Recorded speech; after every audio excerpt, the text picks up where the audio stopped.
बच्चों good morning. हम जो है पाठ पढ़ रहे थे फर्नीश्वर रेणु का पहलवान की ढोलक। उसमें हमने देखा कि पहलवान जो है किस प्रकार राजा से जब दंगल देखने गया तो जिद करता है और पहलवानी के मैदान में उतर जाता है, और ऐसी स्थिति में उसका जो मनोबल बढ़ा रहा है वो पहलवान की जो ढोलक है उस दंगल के अंदर जो बज रहा है वही बढ़ाता है, और ढोलक से जो है उसको लगातार जो है पुनर्बलन मिल रहा है, अभिप्रेरणा मिल रही है, जिसके बल पर जो है वो दंगल में उतरा हुआ है और पहलवानी कर रहा है। उसी कड़ी के अंदर हमने देखा कि जो है अंत में जो है पहलवान जो है उसको जो है ढोलक की धुन सुनाई दे रही है, और उसके अंदर जो है उसकी स्थिति जो है दाव काटो बाहर हो जाओ उसको जो है सुनाई दे रहा है। उसी श्रृंखला में आगे हम देखते हैं, लोगों के आश्चर्य की सीमा नहीं रही। लुट्टन दाव काट कर बाहर निकला और तुरंत लपक कर उसने चांद की गर्दन पकड़ ली। अब देखिए जो चांद जो पहलवान था, अभी स्थिति कुछ और थी कि भाई चांद जो है लुट्टन पर बरस रहा था, लेकिन अब जो है वापस से पासा पलटा और जो है लुट्टन ने क्या किया, दाव काट कर जो है लपक कर तुरंत क्या कर लिया, उसने चांद की गर्दन को पकड़ लिया। वाह रे मिट्टी के शेर, अच्छा बाहर निकल आया, इसलिए तो जनमत बदल रहा था। मोटी और भोंडी आवाज़ वाला ढोल बज उठा, चटाक चट धा चटाक चट धा धा, उठ पटक दे।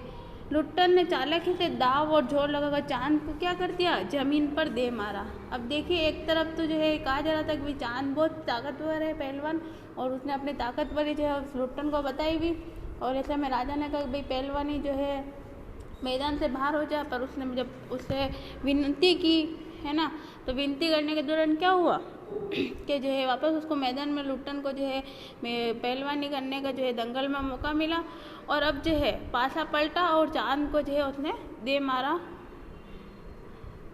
धीना दिन दिका दिन अर्थात चित करो, लुट्टन ने अंतिम जोर लगाया।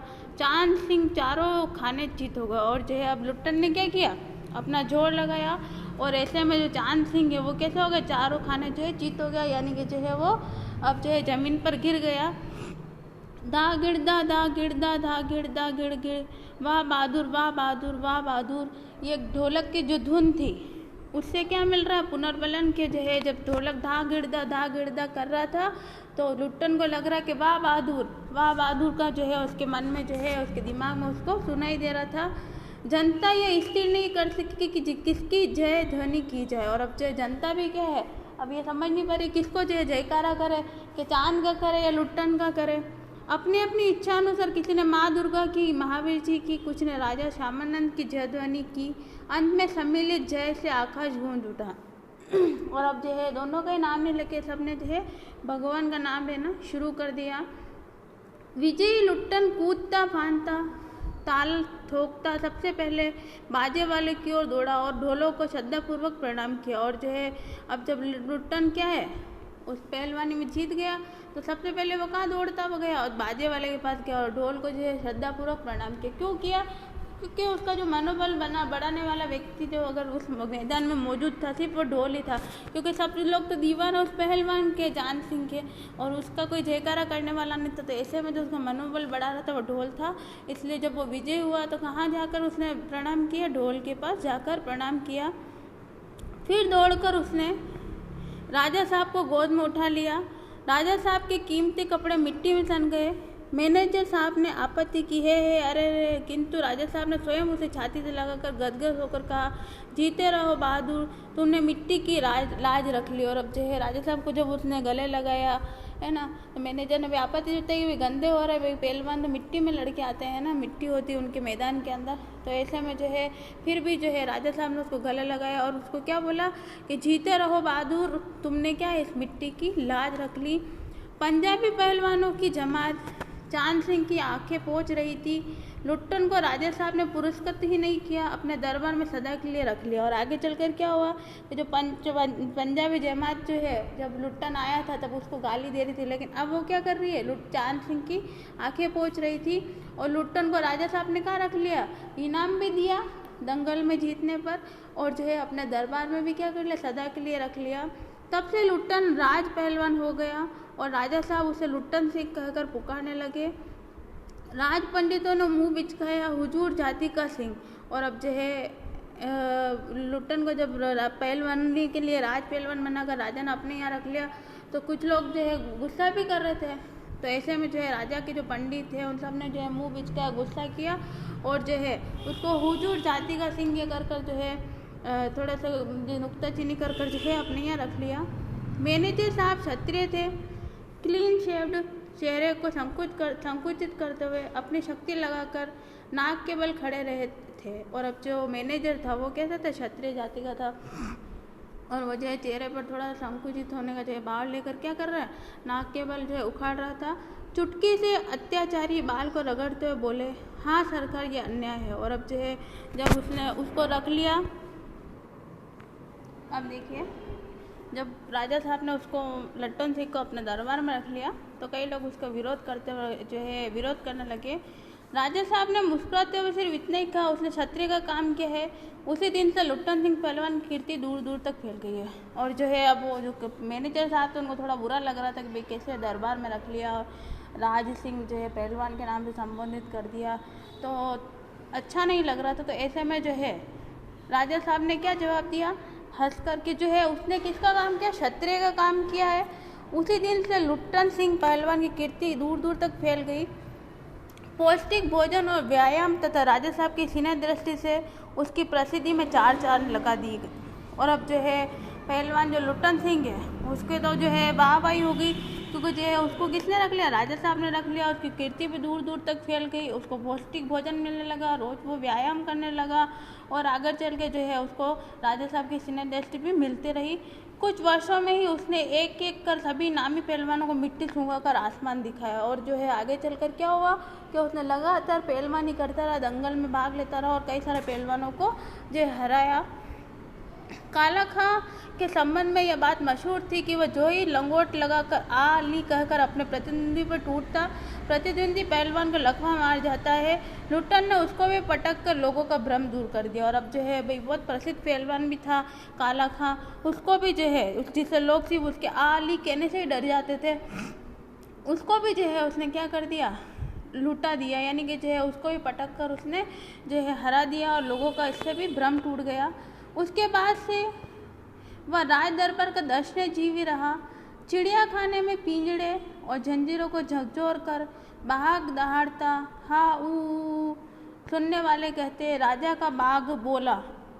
और जो है आगे चलकर क्या हुआ, जब राज दरबार की दर्शनीय जीव जो है दर्शनीय जीव ही रहा और चिड़िया खाने में जो है पिंजड़े और जंजीरों को झकझोर बाघ दहाड़ता रहा, वो करने लगता, तो सुनने वाले कहते कि राजा का बाघ बोला। ठाकुर बड़े के सामने पहलवान गरजता, महावीर लोग समझ लेते पहलवान बोला। मेलों में वह घुटने तक लंबा चोगा पहने अस्त व्यस्त पगड़ी बांधकर मतवाले हाथी की तरह झूमता चलता। दुकानदारों को चूहल करने की सूझती, हलवाई अपनी दुकान पर बुलाता, पहलवान काका ताज़ा रसगुल्ला बना जरा नाश्ता कर लो। तो अब जो है लुट्टन साहब की प्रसिद्धि लगातार बढ़ती जा रही थी। पहलवान बच्चों की सी स्वाभाविक हंसी हंसकर कहता, अरे तनी मनी काहे ले आओ डेढ़ शायर, और बैठ जाता। 2 शेर रसगुल्लों को उधरस करके मुंह में 8-10 पान की गिलोय ठूस छुड्डी को पान के रस से लाल करते हुए अपनी चाल से मेले में घूमता। तो अब लुट्टन साहब को जो है यहाँ पर बता रहे हैं कि रसगुल्ले खाते वो लोग, उसका मान सम्मान करने लगे, है ना। और 8-10 जो है पान की गिलोय मुँह में ठूस के जो है वो पान के रस को लाल करते हुए अपने चाल से जो है मेले में घूमता। मेले से दरबार लौटने के समय उसकी अजीब हुलिया रहती, आंखों पर रंगीन अबरक का चश्मा, हाथ में खिलौनों को नचाता और मुंह से पीतल की सीटी बजाता, हंसता वो वापस जाता। और जब वो मेले घूम लेता उसके बाद दरबार में जाता, तो किस प्रकार जाता, और दरबार में उसको जो अजीब हुलिया होता, आंखों पे क्या होता, एक तो रंगीन अबरक का चश्मा होता और हाथ में क्या है, खिलौनों को नाचता, मुंह से पीतल की सीटी बजाता हो जाता। और वापस हंसता मुस्कुराता मेले से हम कैसे खुश मिजाज जैसे जाते हैं वैसे ही वो अपने दरबार की ओर जाता। बल और शरीर की वृद्धि के साथ बुद्धि का परिणाम घटकर बच्चों की बुद्धि के बराबर रह गया था उसमें। और अब जो है आगे चलकर क्या हुआ कि जो है उसकी जो बल है वो बुद्धि है वो तो जो है जो है ठीक अच्छा था, लेकिन उनका जो रवैया था वो एक तरीके से जो है बच्चों की तरह हो गया था। दंगल में ढोल की आवाज़ सुनते हुए अपने भारी भरकम शरीर का प्रदर्शन करना शुरू कर देता था। और अब जो है वो क्या करता कि दंगल में से ढोल बजता वैसे वो अपना भारी भरकम शरीर से क्या करने लगता, जो है प्रदर्शन करना शुरू कर देता। उसकी जोड़ी तो मिलती ही नहीं थी। यदि कोई उसे लड़ना भी चाहता तो राजा साहब लुट्टन को आगे ही नहीं देते। और अब जो है उसकी जोड़ी क्या है, मिलती नहीं। और अगर कोई लोग लड़ना भी चाहते तो राजा साहब क्या है, लुट्टन को आगे नहीं देते कि वो उससे लड़े। इसलिए वह निराश होकर लंगोट लगाकर देह में मिट्टी मल और उछल कर अपने को सांड या भैंसा साबित करता रहता था। बूढ़े राजा साहब देख देख कर मुस्कुराते रहते। और अब जो है लुट्टन क्या करता आगे एक स्थिति के बाद पहलवानी करवाना उसको राजा साहब ने बंद कर दिया। और वो अपने पहलवानी के प्रदर्शन के लिए क्या करता, ज़बरदस्ती मिट्टी में उछलता कूदता और मिट्टी में जो है नाचता और पहलवानों की तरह हरकतें करता। और राजा साहब क्या करते, उसको देखकर हंसते रहते थे। यूँ ही 15 वर्ष बीत गए। पहलवान अजय रहा। वह दंगल में अपने दोनों पुत्रों को लेकर उतरता था। और अब जो है आगे क्या हुआ कि जो है अब उसके बच्चे भी हो गए होंगे तो उसके दोनों पुत्रों को लेकर भी वो क्या करता, दंगल में उतरता। पहलवान की सास पहले ही मर चुकी थी। पहलवान की स्त्री भी 2 पहलवानों को पैदा करके स्वर्ग सिधार गई थी। और अब लुट्टन की जो है सास तो पहले ही मर गई और जो है फिर लुट्टन की बीवी के 2 बच्चे हुए तो लुट्टन की बीवी भी स्वर्ग सिधार गई। दोनों लड़के पिता की तरह ही गठीले और तगड़े थे। वो जो लुट्टन के जो बेटे हैं वो लुट्टन की तरह ही तगड़े और गठीले थे। दंगल में दोनों को देखकर लोगों के मुंह में से अनायास से निकल पड़ता, वाह बाप तो उससे भी बढ़कर निकलेंगे ये दोनों बेटे। और जो है लोग जब उसके दोनों बेटों को देखते मैदान में तो लुट्टन की जो है संज्ञा देते कि जो है भाई लुट्टन से भी बढ़कर जो है यानी कि जो है अपने बाप से भी बढ़कर जो है आगे निकलेंगे। दोनों ही लड़के राज दरबार के भावी पहलवान घोषित हो चुके थे। और अब जो लुट्टन के जो बेटे हैं दोनों वो क्या हो गए थे, भावी पहलवान घोषित हो गए थे। अतः दोनों का भरण पोषण दरबार से ही हो रहा था। प्रतिदिन प्रातःकाल पहलवान स्वयं ढोल बजा कर दोनों से कसरत करवाता। और जो है अब क्या करता, प्रातःकाल खुद ही जो है लुट्टन ढोल बजाता और दोनों से क्या करवाता, कसरत करवाता। लेटे लेटे दोनों को संसारिक ज्ञान की भी शिक्षा देता।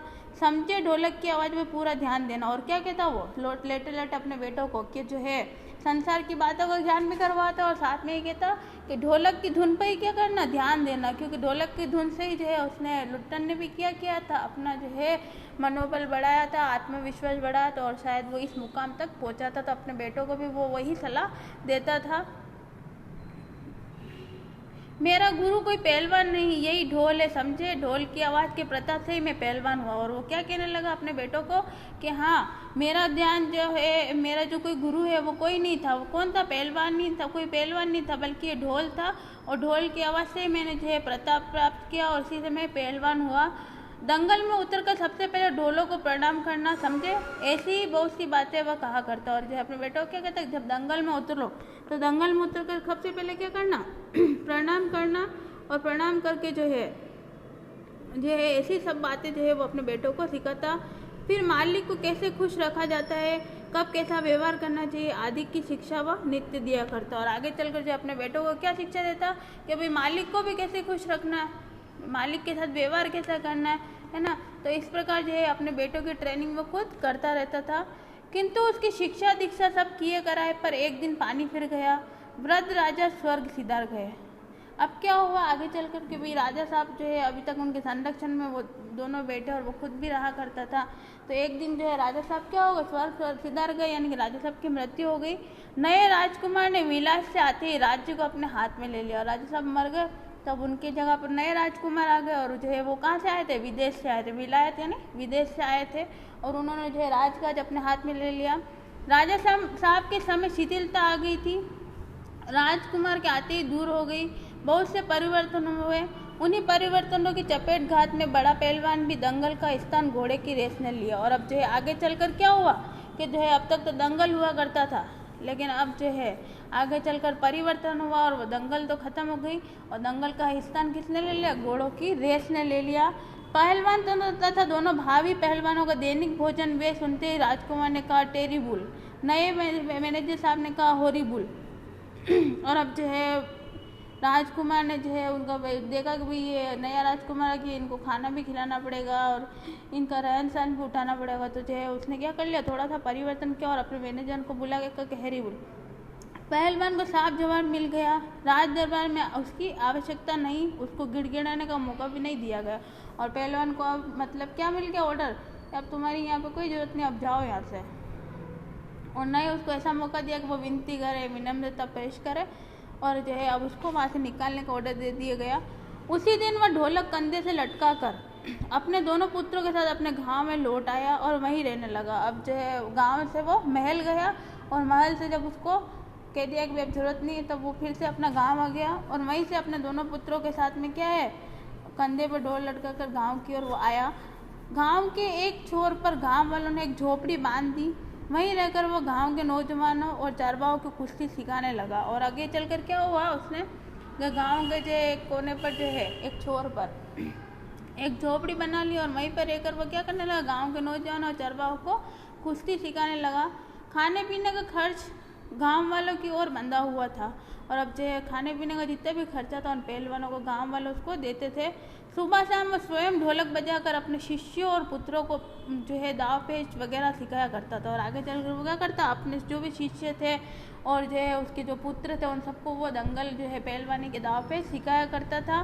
गांव के किसान और खेतिहर मजदूर के बच्चे भला क्या खाकर कुश्ती सीखते। धीरे धीरे पहलवान का स्कूल खाली पड़ने लगा। अंत में अपने दोनों पुत्रों को ही वह ढोलक बजा बजा कर लड़ाता रहा, सिखाता रहा। दोनों लड़के दिन भर मजदूरी करके जो कुछ भी लाते उसी में गुजारा होता रहा।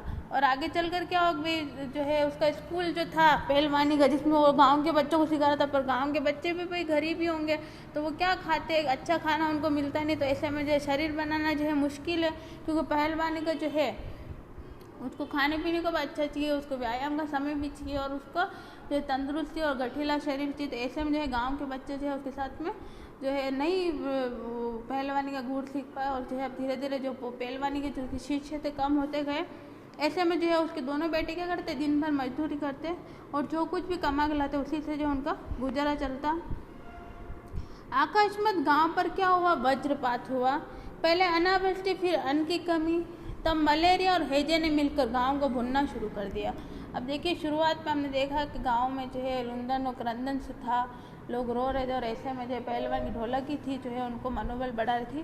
तो अब जो है हम उसी जो है पहले से जो है अंत वाले पे आ चुके हैं कि जो है गांव जो है क्या हो रहा था, अचानक क्या हुआ, वहाँ पे एक तो अनावृष्टि हुई यानी कि बरसात नहीं हुई, फिर अन्न की कमी होने लगी, बरसात नहीं हुई, खेती नहीं हुई और अन्न की कमी होने लगी और मलेरिया और हैजे की बीमारी होने लगी। तो सारा गांव क्या होने लगा, उससे ग्रसित होने लगा।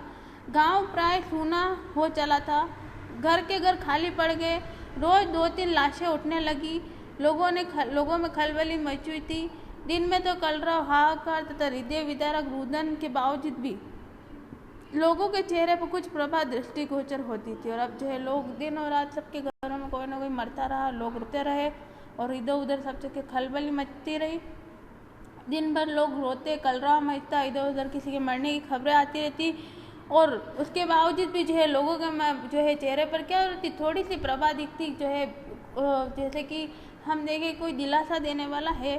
शायद सूर्य के प्रकाश में सूर्योदय होते ही लोग कांपते कूदते कराते अपने अपने घरों से बाहर निकलकर अपने पड़ोसी और आदमियों को ढांढस देते थे। और अब जो है क्योंकि वो महामारी थी उस समय, तो वो जो है लोग जो है उससे ग्रसित हो रहे थे, तो जो है लोग क्या करते, एक दूसरे को क्या करते थे, सहानुभूति देते, आत्मीयता देते, ढांढस बांधते भाई अब रो मत, या फिर जो चला गया उसके लिए मत पछता। हम जब किसी के घर में मौत होती थी किस प्रकार उसको सांत्वना देते हैं, उसी प्रकार की स्थिति गांव में बनी हुई थी।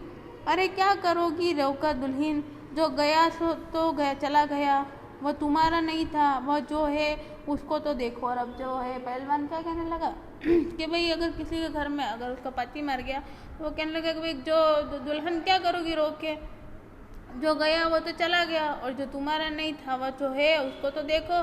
भैया घर में मुर्दा रख के कब तक रोगे, और जो है अब भैया किसी को समझाता वो कि भाई मुर्दे को रख के कब तक रोगे, कफन की क्या जरूरत है, दे आओ नदी में इत्यादि, क्योंकि उस समय क्या है अनावृष्टि है, लोग गरीब हो रहे हैं, तो भाई कफन की क्या जरूरत है, भाई है ही नहीं कुछ हमारे पास, बिल्कुल गरीब है, तो क्या है नदी में बहाओ, क्योंकि अब वो मर गया है। तो ऐसी जो है वो बातें करने लगता था। किंतु सूर्यास्त होते ही जब लोग अपनी अपनी झोपड़ियों में घुस जाते तो चू भी नहीं करते, उनके बोलने की शक्ति भी जाती रहती थी।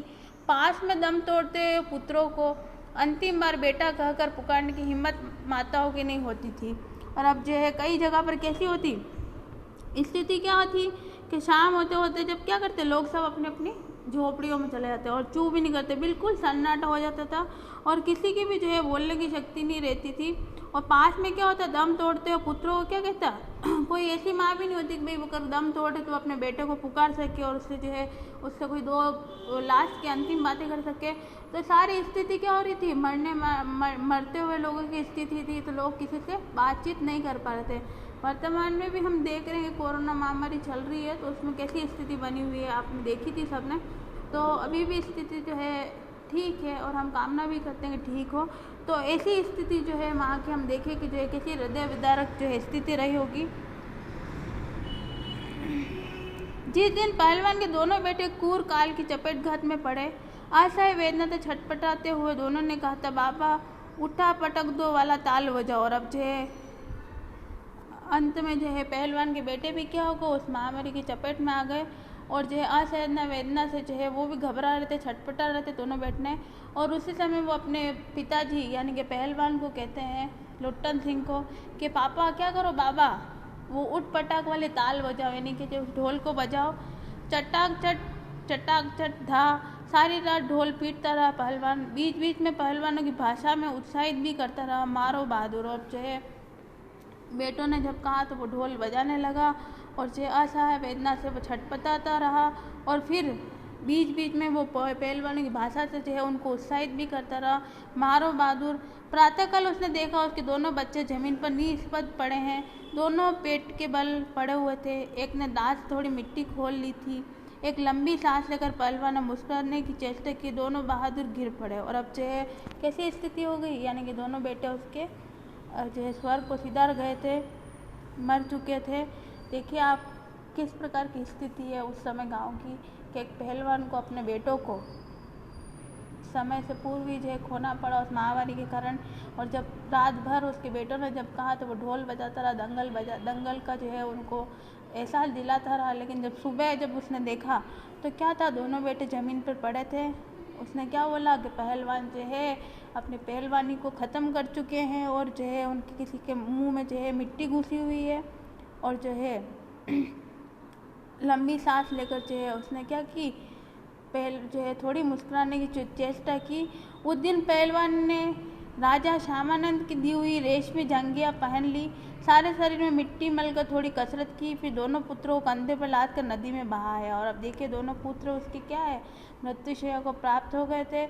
और जो है उसने क्या की, जो राजा श्यामानंद जिनके वहाँ वो रहता था उन्होंने उसको रेशमी जंगिया दी थी, उसको उसने पहना और सारे शरीर पर मिट्टी यानी कि अपनी पहलवानी का जो है अपने बेटों को जो है पहलवानी की कसरत से जो है एहसास दिलाने की कोशिश की बहादुर की तरह।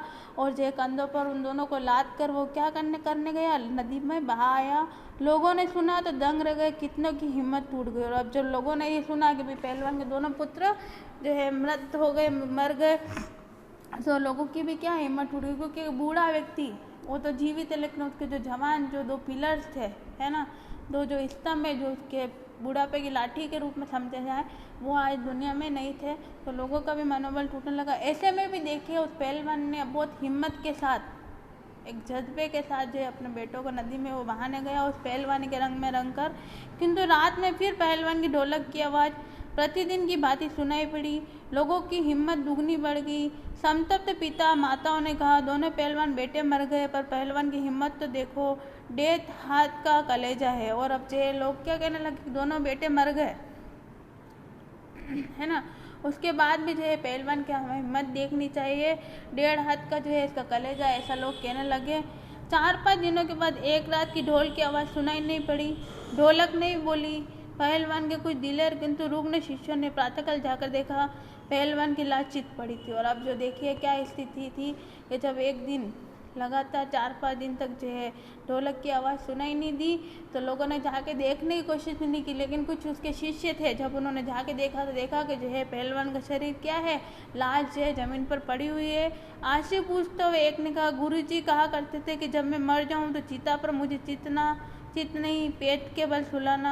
मैं ज़िंदगी में कभी चित नहीं हुआ और चिता सुलगाने के समय ढोलक बजा देना, अब आगे बोल नहीं सका। और अब जो है उसने जब किसी शिष्य को कहा होगा अपने कि जब मैं मर जाऊं तो जो है मुझे चिता पर क्या है, चित सुलाना, यानी कि मैं कभी भी जो है उल्टा नहीं सूंगा, है ना। और चिता सुलगाते, जब चिता सुलगा और मुझे जलाने का समय आया तब क्या हो, ढोल को बजा देना। और वह आगे बोल न सका शिष्य, और उसकी जो है उसका रुंदन होने लगा शिष्य का। तो आप देखिए यहाँ पर जो है हमारे को पहलवान क्या सिखाने लगा कि हम हर परिस्थिति के अंदर हिम्मत और जज्बा रखना है, जिसका पहलवान ने रखा। बच्चों की मृत्यु हुई, गांव में जो है मौत होती रही, उस समय भी जो है लोगों का मनोबल बढ़ाता रहा, आत्मविश्वास बढ़ाता रहा, ताकि जो है उस परिस्थिति से लड़ सके। तो हमें जो है पहलवान क्या सिखाता है, आप खुद सोचेंगे, पहलवान हमें हर परिस्थिति में रहने का गुर सिखा कर गया है।